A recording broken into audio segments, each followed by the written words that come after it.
जय श्री राधे।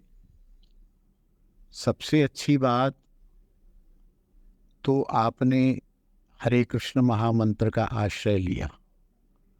कलयुग में नाम जप, नाम का आश्रय ही सर्वोपरि है। भौतिक बाधाओं से बचाता है, पाप से बचाता है। और जैसा कि आपने स्वयं अनुभव किया कि आपके जीवन में बहुत अच्छा परिवर्तन आया, आपकी सारी समस्याएं दूर हो गई। सारा आप लड्डू गोपाल जी की सेवा भी आपने की, तो बहुत अच्छी बात है।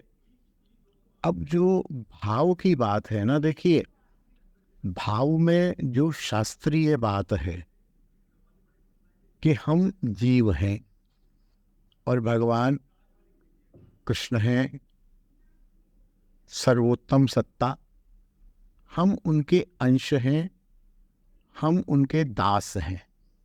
जीवेर स्वरूप है नित्य कृष्ण दास, ईश्वर अंश जीव अविनाशी। हम उनके अंश हैं। और दो प्रकार की भक्ति होती है। एक होती है रागात्मिका भक्ति, एक होती है रागानुगा भक्ति। रागात्मिका भक्ति में जो कृष्ण के निजी परिकर हैं, जैसे यशोदा है, नंद है, राधा रानी है, सखा है, उनके उनके दूसरे दूसरे जो भी गोपियां हैं, उनकी पटरानियां हैं द्वारिका आदि की, इनमें रागात्मिका में केवल परिकर का अधिकार होता है। जीव क्योंकि दास है, दास का अधिकार न तो पति रूप में सेवा करने का होता है, न पुत्र रूप में सेवा करने का होता है। दास का अधिकार चारों भावों को ले सकता है, वो दास्य, सख्य, वात्सल्य और मधुर, लेकिन उनका दास बन के। जैसे गोपाल जी की आप बात बता रही हैं, तो गोपाल जी क्या हैं? गोपाल जी हैं तो वही कृष्ण ही। आप ये समझिए कि उन कृष्ण का बचपन का चित्र आपने रखा हुआ है। अब मेरा या आपके अपने पति का कोई आपको बचपन का चित्र मिल जाए तो उनको कोई आप पुत्र थोड़ी बना लेंगी, कि बना लेंगी? नहीं बना पाएंगी, वो तो पति ही रहेंगे। ऐसे ही जो हमारे इष्ट हैं, जो हमारे स्वामी हैं, उसको पुत्र थोड़ी बना लेंगे। जैसे आप उदाहरण के लिए देखिए कि हमारे घर में, किसी के घर में कोई बाई काम करती है। बाई का मतलब सेवक, सेविका हो गई।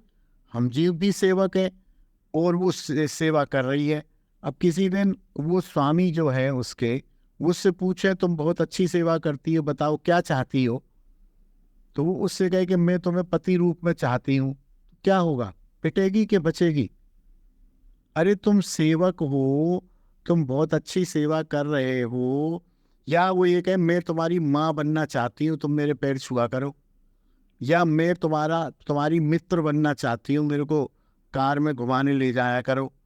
या मैं जो भी समझ लीजिए सखा बनना चाहती हूँ, माता बनना चाहती हूँ, तुम्हारी पत्नी बनना चाहती हूँ। कुछ भी बोलेगी तो पिटेगी। उसको तो ये ध्यान रख के कहना चाहिए कि मैं तुम्हारी जन्म जन्म की सेविका हूँ, मुझे आप सेवा का अवसर देते रहें, तुम मेरे जन्म जन्म के स्वामी बने रहो, मैं तुम्हारी जन्म जन्म में सेवक बनी रहूं। सेवक में मान लो वात्सल्य का भाव आता है तो अपने आप को यशोदा की एक दासी की दासी मान के वात्सल्य पालन हो सकता है। स्तन यशोदा ही पिला सकती हैं, आप या कोई जीव नहीं पिला सकता है। आपने देखा ना, पूतना ने पिलाया था तो मारी गई। आप हम लोग स्तन नहीं पिला सकते हैं। यशोदा स्तन पिलाएंगी, यशोदा ठाकुर जी को स्नान कराएंगी, यशोदा उनको माखन खिलाएंगी। हम एक नौकर की तरह से, हम एक दास की तरह से वहाँ खड़े रहें। उनको जो चम्मच चाहिए, चीनी चाहिए, मिश्री चाहिए, उनको गर्म पानी चाहिए, वो हम प्रस्तुत करते रहेंगे। अपने आप को एक नौकर, एक दास ही समझना है। जैसे बड़ी बड़ी कंपनियां होती हैं, कंपनी में कोई मालिक ही नहीं होता है। कॉरपोरेट सेक्टर में चाहे सीएम हो, चाहे उसका जनरल मैनेजर हो, चाहे जनरल मैनेजर का कोई भी हो, चाहे कुछ भी हो, वो होता नौकर ही है कुल मिला के। तो उसी तरह से हमारा भाव कितना ऊंचा क्यों ना चली जाए, हम रहेंगे दास ही। ऐसे यदि हम मधुर मधुर, आपने कहा जैसे मेरे को प्रियतम, ना प्रियतम आपके हो ही नहीं सकते, क्योंकि मैंने पहले भी अपने प्रश्नों में कहा है हमारा उनसे संबंध निश्चित है। जैसे जैसे हम अपने पिता के पुत्र हैं, ये हमारा संबंध निश्चित है। अब फिर आप ये कहोगे नहीं, मैं पिता को, मेरे को कुछ ऐसा लगता है कि मैं पिता को अपना पति बना लूं। अरे ये क्या क्या उल्टी बात करते हो, पिता को पति कैसे बना लोगे? पिता तो पिता ही है, पिता मित्र भी नहीं बन सकता है, पिता जो है बच्चा भी नहीं बन सकता है। तो ऐसे ही स्वामी स्वामी ही है। मधुर भाव की, प्रियतम भाव की आपका मन लगता है तो उसमें यह है कि प्रिया जी उनकी प्रियतमा है, राधा रानी। राधा रानी की फिर सखियां हैं ललिता विशाखा, फिर ललिता विशाखा के नीचे और गुरु रूपा मंजरी, फिर एक आप उनकी नौकरानी, एक सेविका बन के उनके मधुर रस का आनंद ले सकती हैं। लेकिन उसके लिए दीक्षा चाहिए, मंजरी भाव चाहिए, वेश चाहिए, एकादश भाव चाहिए, सब कुछ चाहिए। वो पहले आज सुबह या कल मैंने बताया है, आप मेरे पिछले उत्तरों को पढ़ेंगे 10-20 उत्तरों को तो आपको समझ आ जाएगा। तो ये आप दृढ़ रखें कि आप दास हैं, आप सेवक हैं, आप सेविका हैं और गोपाल जी आपके इष्ट हैं। इष्ट को जैसे एक नौकर का कर्तव्य होता है अपने मालिक की सेवा करना और उन्हें सुख देना। हालांकि आजकल के समय में ये परिभाषा बदल चुकी है। आज एक नौकर अपने स्वार्थ के लिए मालिक की सेवा करता है, वो पैसे लेने के लिए प्रसन्न करता है, लेकिन वास्तविक जो इसकी भित्ति है, मूल भाव जो सेवक का रहा है, वो सेवक सोई जो करे सेवकाई, जो सेवकाई करे और अपने स्वार्थ रहित स्वामी के सुख के लिए करे। तो आप स्वामी के सुख के लिए स्वामी की सेवा करें, गोपाल भाव में ही करें।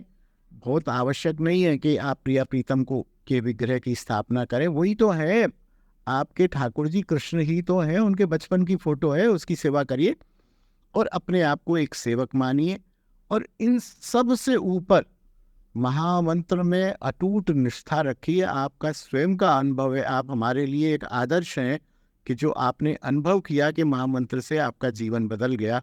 महामंत्र को अनुशासन सहित, संख्या सहित करिए और 1-1, 2-2 माला साल 6 महीने में बढ़ाते जाइए, तो उससे आपका जीवन सफल होगा। गोपाल जी की सेवा करिए, ज़्यादा लपेटे में पड़ने की कोई ज़रूरत नहीं है।